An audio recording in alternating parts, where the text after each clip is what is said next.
Singapore. May ilaw pa yung sands. Hindi namin, ayun si Merlion. Dapat pupunta kami kay Gabizan eh. Good morning! Nakita niyo yung sands. Ang lapit lang. Pero nasa side kami. Dito kami nakastay ngayon sa Park Royal Collection Marina Bay. Ayan. Ang sarap tignan. So, kanina pa ako gising guys. Kanina pang 4 AM. Hindi ako makatulog na. So, ngayon is magsa-7 na. So, 7:30 bababa kami for breakfast. Tapos, 10:30 punta kami ng na Art Science. Tapos, papagawa ko rin pala yung Uber ko kasi hindi siya gumagana. Tinatry ko kanina. Ayaw niya. Hindi ko alam. Baka meron sa settings ko na kailangan i-on ko. So guys, eto ang Singapore. Hindi pa mainit ngayong morning. Hindi ko lang alam mamayang tanghali. Kaya ang gagawin namin, mag-taxi kami papunta dun sa itinerary na ginawa ko na puro sa loob naman ng mall. Kaya mamaya nandun tayo sa Marina Bay. Tapos sa mamayang gabi, punta lang tayo ng Merlion. Gabi na tayo pumunta dun para hindi masyadong init. So yun guys, ayos lang ako din. 7:30, breakfast tayo. Guys, OOTD ko dito ngayon. Ayan, from Shein. Diba? Naglagay tayong jacket kasi medyo maiksi siya. Ayan, tumataas eh. So, naglagay tayo ng jacket from Nike. Yay! Let's go! Eat muna tayo ng breakfast. Ayan, labas na tayo. Hindi ko na muna kayo ni room tour kasi magulo na yung room namin. Pero tingnan nyo ito, nakakalula. Oh. Di ba? Lulang-lula ako. Hindi ako makalapit. Although wala naman akong, hindi naman ako afraid of heights. Pero nalulula pa rin ako. So, bababa tayo ngayon sa 4th floor kasi doon daw yung breakfast area. So, let's eat. Konti lang kasi kahapon ang dami kong nakain doon sa Violet Un. Kasi meron sa Changi Airport. Sobrang crave ako. Nakalimutan ko yung tawag yun yung parang nasa cup. Tapos, may shrimp sa taas. Sarap talaga nun guys. Kaya kung pupunta kayo dito, i-try nyo. Ha? So, let's go. Eat na tayo. May breakfast. Dalawang croissant. Tapos yung beef pastrami, hash brown, egg, and sausage. Tapos siomai and meatballs and coffee. Guys, andito na kami sa Marina Bay Shops. Tama ba ako? Basta ito na yung, ayun, the shops at Marina Bay Sands. So, ito yung view. Oh, ang ganda. Diba? Lakad-lakad lang ako. Tapos, punta ulit ako ng, ng Gardens by the Bay. Punta kami sa Avatar. Wala pa masyadong tao kasi morning pa eh. So, pinili ko talaga ang time na to para wala pang tao. At saka makulimlim guys. Although, mainit pero makulimlim. So, tingnan nyo yung view. Ang ganda oh. Ay, picture ako doon. So, let's go. Guys, nandito na kami sa taas. Ayan. Sa kabila pala yun, kaya hindi natin mahanap yung Gardens by the Bay. Dito pa, tatawid pa kami dito sa parang bridgeway. So, maambon na. Let's go. Medyo mainit. Pawis na ako. Pero makulimlim. At kumaambon na. Let's go. Punta na tayo doon. Ganda guys. Nice. Punta tayo dyan. Medyo malayo-layo pa. Bawal pa tayo. Let's go na. Init na. Nakabili na kami ng ticket. So, dalawa na kinuha namin. Flower Dome at saka Cloud Forest. Kasi 53, lang siya eh, Singapore dollars. Tapos, mura na siya. Package. Tapos, kumuha kami ng shuttle service for $3. Well, let's go.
tayo guys. Makaka-copyright tayo. So, lalagyan na lang natin ng music yung mga video.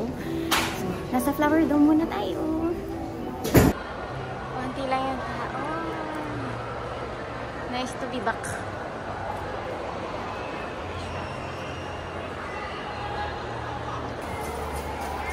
We're going down.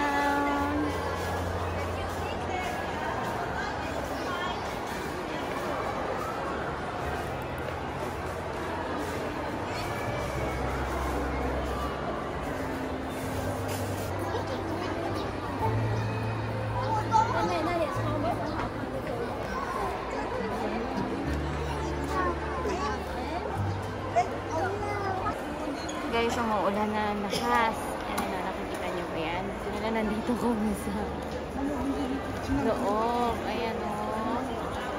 Nakaupo lang kami ngayon dito sa Flower Dome. Pahinga muna din, nilipat kami sa Avatar. So, ano rin siya eh, covered din siya. Hindi kayo mababasa, pero may dala naman kayong payong. So, tingnan natin kung paano gagawin natin. Lakas ng ulan dito ngayon. Grabe eh.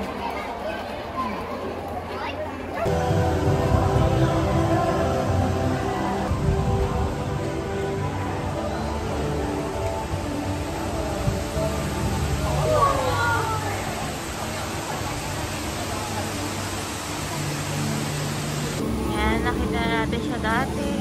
Then this one.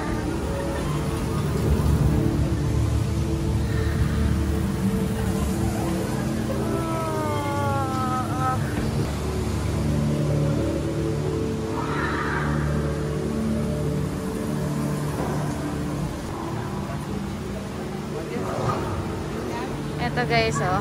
Nandito na kami sa forest. Cloud Forest. Ayan, mag-avatar ka. Papasok ka doon. Tapos yung itsura mo magiging avatar. Hindi na ako papasok. Ayaw ko. Grabe guys, ang foggy dito. Look.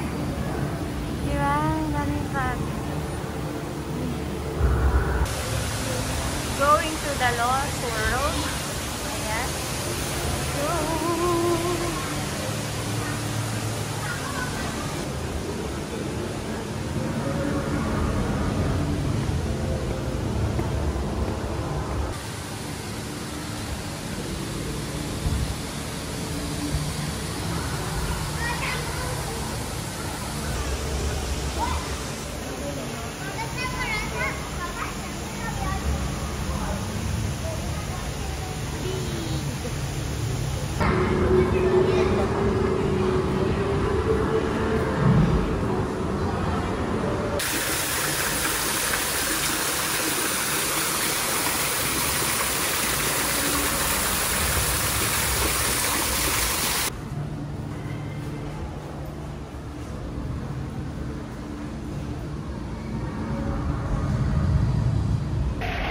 Singapore Flyers.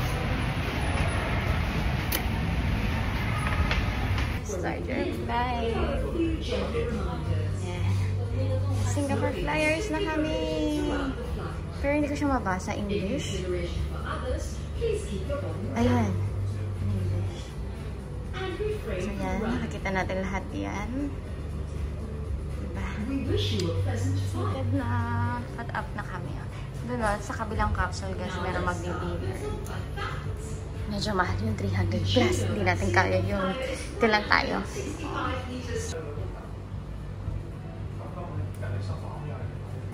Ayun siya guys, oh.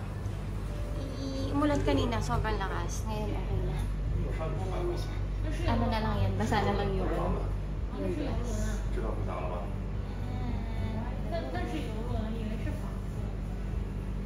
Mix of heritage must-sees, picturesque sceneries, entertainment, as well as food spots that will delight visitors of all ages. From shopping to sightseeing. Ito guys yung dito.